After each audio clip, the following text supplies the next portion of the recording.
Welcome, everybody. We are getting started. Excellent.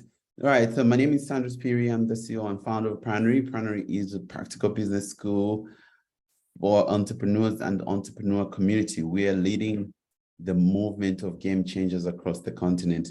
And so today we're going to talk about empowering the 7 areas of life. So power is the ability or capacity to do something or act in a particular way. Power is the capacity or ability to direct or influence the behavior of others or the course of events. These are some of the definitions that you find in the dictionary, and again, according to what has been said here. Okay, so my next question to you is power good or bad?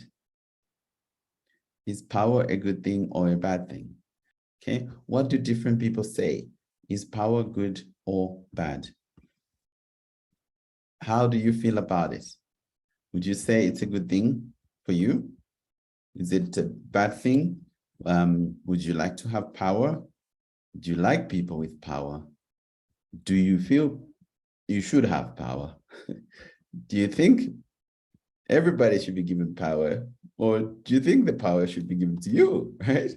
Like, what are your feelings? What are some of those thoughts and feelings that you got around power? Okay. What do you think? What do you feel? Good. All right. So power is actually a good thing. So a lot of times people are uncomfortable with power because they're thinking about abuse of power. They're thinking about somebody using their power for evil. But having power is a good thing. And a lot of times when those things are happening, when you don't have enough power, that's when other people overpower you. Okay, so you need to have power. And today we'll look at the 7 areas of life, power in the 7 areas of life, and the things that make a difference when you are trying to grow power in the different areas, and we'll talk about that and why it matters. So I learned about a lot of these when I went through one of the programs by Dr. John DiMartini. And at this point, I was looking at how do I just change how things are going in my life? How do I change? How can I have influence? How can I just fix some of the things that are not working in different areas of my life? And with that, I learned about the 7 areas of life and the 7 types of power and what that does and the type of influence that I've got that has got on your life. So for the next 20 minutes or so, we'll talk about the different types of power. But this session is just the first session of a series of talks that we're going to be having every Wednesday at 6 p.m. Central African time. We'll unpack the different areas of life and how you could you can empower yourself in those lives. Yeah. So now let's talk about the 7 areas of life. So according to Dr. John DiMartini, there's 7 areas of life, and these areas are 1, spiritual. So the spiritual area of life is the area around your mission, your purpose, spirituality. And here we're not talking about religion. We're talking about your purpose, your reason for being, like what you do, and the things that you consider important and what you consider to be your work, your mission. And there is power there, and it can also be spirituality, but that's an area of life which that's one of the 7 areas of life, spiritual. So write that down. First one is spiritual. The second area of life is mental. And mental, here we're talking about the area, we're talking about the way you think, your thinking capacity, your knowledge, your expertise, and how much knowledge you've got in your particular area. Here, you can talk about intelligence, wisdom, all of those type of things, but it doesn't have to be general. It could be very specific to your area. So that is mental power, right? Then the third type of power is financial power. So finance, we're talking about money. Do you have money? Do you have the ability to make money? Do you know how money works do you have? And are you able to grow money, and can you make things happen financially? That is financial power. And that's a third area of life. Then the fourth area of life is vocation. So vocational, that's around career, business, things that you're working on as your vocation. That's another type of power. And then the fifth type of power is social power. Social power. Social is where you are. It's your connections, your social influence. Do you have people that you know, people who that are powerful? Well, do you have influence? Do you have leadership? That's another type of power. Then the sixth power is family power or familial power. So this is the power around, do you have a great fulfilling relationship? Do you have do you come from a powerful family, as an example, or do you have a family that's stable? Do you have people that are supportive? Do you have people that love you and can take care of you? And are you powered in that area of life? That's the sixth type of power. The seventh type of power is physical power. So a lot of times we know physical power. Physical power is just now in terms of your physical strength, as an example, how you look, your vitality, your health, your complexion, your race, your everything that you've got to according to your physical attributes, right? That also got power. So the 7 areas of power, 7 types of power, once again, are spiritual, mental, financial, vocational, social, family, and physical. In these areas of life and the areas of power, everybody has got you can think of it as a continuum, like as a scale, as a range. So if you look at it in terms of from 0 to 10, like 10 is like pure 100%, you got 100% of the power. That's a 10. And then 0 is like completely disempowered. Everybody has got that range. Okay. And so we do that. And when we meet people, we kind of gauge automatically without thinking about it. Certain people we gauge, we put them to be more powerful than us. Other times we put ourselves to be more powerful than other people. And that influences the conversation, influences business, influences our lives. And when you are empowered, depending on the areas that were you empowered in, you also then can exert certain type of influence and ability to change things. That is based on how you would rate in the different areas of life. But a lot of times we find that people are empowered in certain areas only. So for instance, somebody could be like very spiritual, super empowered spiritually, and maybe super empowered in terms of family. You got like strong family ties, some strong family values, and they have, then maybe they might be empowered socially, strong connections, but they are not empowered when it comes to maybe finance, and not empowered in terms of career or business, and not empowered in terms of physical, maybe. And that then skews it. You can have certain people have a lot of power in one area and not in other areas, and then other people vice versa. And then we tend as humans to attract kind of like the people who complement us in a way. So you have somebody who's like financially very empowered, then would have maybe a partner that's not financially empowered, but that relationship works because one takes care of the other. And then same thing, you have somebody that's like super empowered physically, maybe they're super good looking and just everything is perfect about them, but they're maybe disempowered in terms of finance, as an example. Okay, and that also then makes those relationships like work out that way. But in order to continue to exert influence and power and to make the things happen in your life, it's important to do a gauge to see where you are very powerful, okay, and where you are not very powerful. And then what happens is that in those areas where we are disempowered, we generally attract people to overpower us, okay? But that overpowering is not like we're deliberately doing it. And also, it's not that the people doing it are just deliberately also just doing it to overpower us, but it's an interesting feedback mechanism that pushes us to get empowered in that area. So a lot of times people would try to fight the people with power. So like, okay, that person is strong, we need to knock them down, or this political party or this leader is too strong, we need to knock them down, like that. That tends to happen. But instead of trying to knock down power in any of the areas, we need to get empowered or empower the people who are disempowered. To give you an example, as a parent, you have a kid that's going to school and the kid is getting bullied.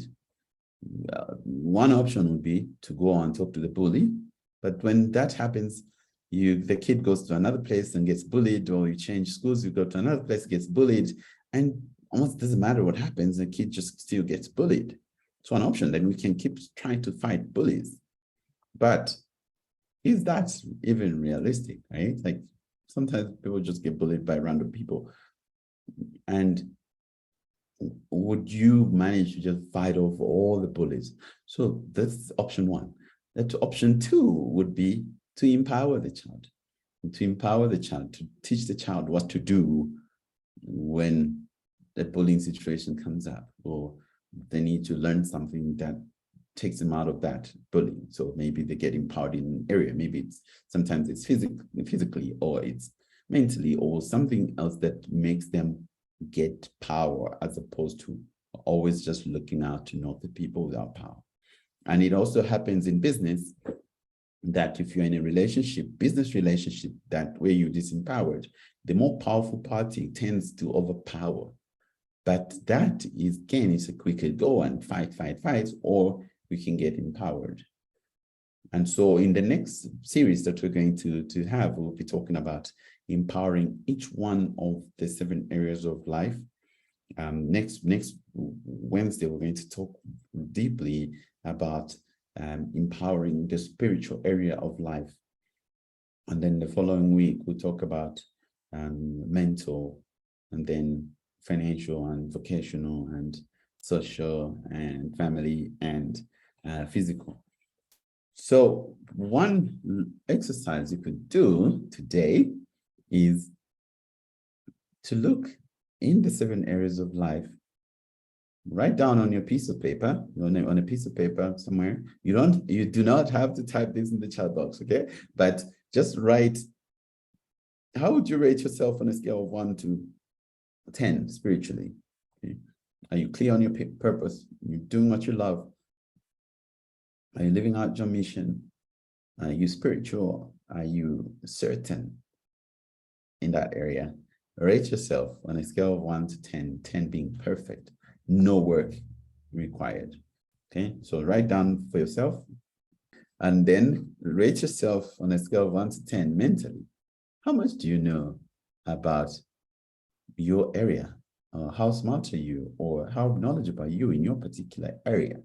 Okay, so to be like Michelle, something like when it comes to formulating natural medicine, like I'm untouchable there, I'm a 10, right? Knowledge in your particular area. What would be how would you rate yourself there? When it comes to finances, how would you rate yourself?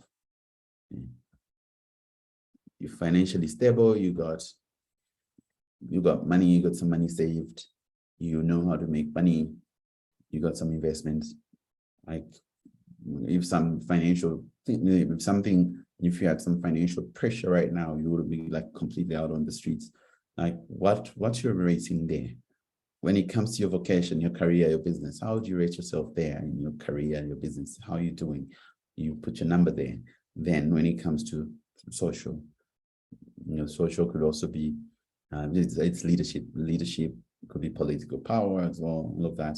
Like socially, are you a leader in your particular area or field? Okay. You need to rate yourself there. When it comes to family, how would you rate yourself as well?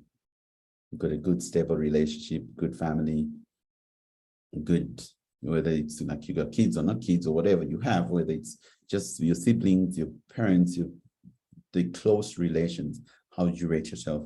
And then physically as well, how would you rate yourself in terms of vitality, health, beauty, looks, like, or just being healthy and all of that? How would you rate yourself? So put those numbers down for yourself, then add them up. Okay, add them up. And then what could also be interesting is you think about, if you're in a relationship, think about your partner and then rate your partner as well. And again, this is just according to you, right? It's not like hard science, hard mathematics to just say this is exact. No, just like your rating. And you do that in the 7 areas of life, and then add the numbers up for that person. And it could be a business partner as well, or somebody you're working with in your team, like add that up. You'll see in those relationships now that based on the number, if your rating is higher, you generally feel like you're the overdog, and the other person will generally feel like the underdog if there's a huge power differential, that the other person, like, they just do what you say, or they must do what you say, and then you just do what you want, and they have to catch up and keep up and worry about you, and because you're a flight risk, right? Because you're super empowered and they're just trying to catch up. And the other way around as well, that if there's a big power differential, you are lower than your partner, whether it's in a relationship, an intimate relationship, or it's work, or whatever deal you want to have. If there's a huge power differential, if you are lower, you will be trying to inject their values into your life. So you try to please them all the time. You're worried about them. If they say, can you do this? You stop everything you're doing and run. You're always feeling like they're a flight risk. Okay. And so in a relationship where there's a huge power differential, it's not balanced, you have underdogs and overdogs. And the underdog is always trying to keep there, is afraid of losing the overdog. Like, you're trying to always hold the person back because they look like and act like they got options. Okay. And same with business. If there's big power differential, like, you're always dependent on that big supplier, the big partner, there is that risk all the time. Then the other way around, that where you are the one that is the overdog, you tend to feel like you're being smothered by the other one. And so the people feel like the people who got more power want freedom. They want to be left alone. They want to go away, so to speak. Right? But then the ones that are feeling lower, according to the rating, they are the ones who are trying to hold back. Do that for yourself and just see in your relationship that we do find, like, sometimes if it's like in a physical, in an intimate relationship, those are the things that then we start to fix. It's to say, okay, yeah, my partner is super empowered in this area and I'm super disempowered in the same area, and that's why they keep doing what they're doing. Okay, so to give an example would be why it's important to be empowered in all these areas in all types of relationships, and in order for you to achieve what you need to achieve and to do, when you are spiritually disempowered, you get other people overpowering you spiritually. So you get people spraying doom in your face because you're disempowered, and that person is overpowered and is overpowering you, and they just do that. And then you have people completely disempowered spiritually. They're always being subordinate and dominated by people overpowered. So they get people overpowering them in those areas. Then mentally, if you're disempowered mentally, you get people overpowering and bullying you mentally as well. Like, they just tell you what to think, what to read, what to do, and all of that. Then also financially, if you're disempowered financially, you get people bullying you. So you get loan sharks that just take advantage, like you borrow badly and people take advantage and all of that. And you get bullies in any area that you do not empower. And vocationally, when you're disempowered in business or career, you get your bosses or partners or clients that overpower you, and you get to be bullied, so to speak. And then when it comes to your to the social, when you're disempowered there, you get people telling you what to do and what to think and all of that. So you get bullied by maybe social media comments and by the media and by people. They just tell you what to do all the time. And you feel like, I can't do anything because of this and that, because you're feeling disempowered. And then when it comes to family, when you're disempowered family, in terms of family, you get bullied as well by other family members or other people that are supposed to be close to you. They bully you in order for you to get empowered. And it's the same with physical, that if you're disempowered physically, you get people bullying you. So they decide. So in other words, if you're not in charge, you get other people getting in charge of your life. They say, okay, we need to chop this off. We need to do this. You need to take this meds. You need to do that. We need to cut this piece of you and all of that, because they, and then the people that we've given authority, and because we're not empowered there. So this is the intro of empowering all 7 areas of life. And so when you do that process of gauging each one of the areas, you can start to take steps to empower those areas. And right now, I hope you got an awareness around why it's important to empower the 7 areas of life, and also maybe an understanding of why you might be feeling a certain way in a relationship or whatever type of relationship, and also why you might be struggling to get certain things done because of not having the power, not knowing the types of power. So when it comes to personal relationships, when you have a person who is empowered in all 7 areas of life, like a ranking of 7 and above 7, like 7 to 10, they are more likely also to have a partner that is more empowered in all areas of life. And they also have a ranking of 7 to 10. And those are the people we call power couples, because they seem to be empowered in all different areas of life, and they can complement each other and balance each other out. And not to say that one type of relationship is better than the other, just saying that it gets to be a little bit more balanced. And then, but the wonderful thing about all of this, that we can do something about the areas that we feel we want to empower. But again, it's not to say you must empower them, just knowing that you got options to do certain things and move the needle in the different areas of life.